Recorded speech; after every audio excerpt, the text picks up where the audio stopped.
সিকান্দার রাজার সন্তানকে যেভাবে আগলে রাখেন, অনেক আগেই জৌলুস হারানো জিম্বাবুয়ে ক্রিকেটর রাজার কাছে সন্তান তুল্য। বিশ্বের টি-20 লিগগুলোর অত্যন্ত জনপ্রিয় এই মুখ বহুবার বহু ইন্টারভিউয়ে বলেছেন তার কাছে দেশের হয়ে খেলাই সবার আগে। সেই সিকান্দার রাজাই সাকিব আল হাসান, মোহাম্মদ নবীদের পরে নাম লেখালেন টি-20-র এলিট ক্লাবে, সেটা ওই জিম্বাবুয়ের জার্সিতেই।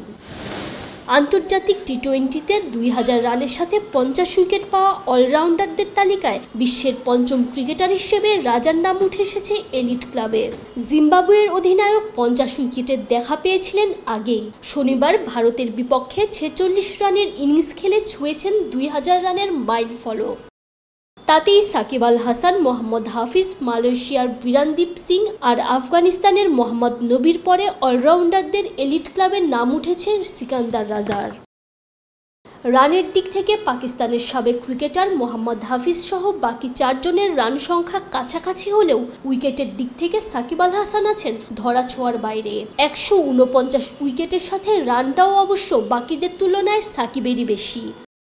মাসখানেক আগেই বাংলাদেশে এসে সিকান্দার রাজা জানিয়েছিলেন, জিম্বাবুয়ের হয়ে এদেশে হয়তো আর তার নাও আসা হতে পারে।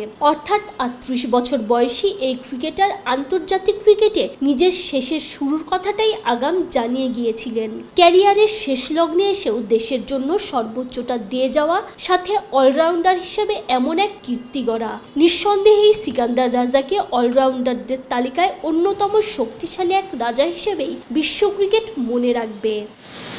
তানজিম ঐশী, অলরাউন্ডার।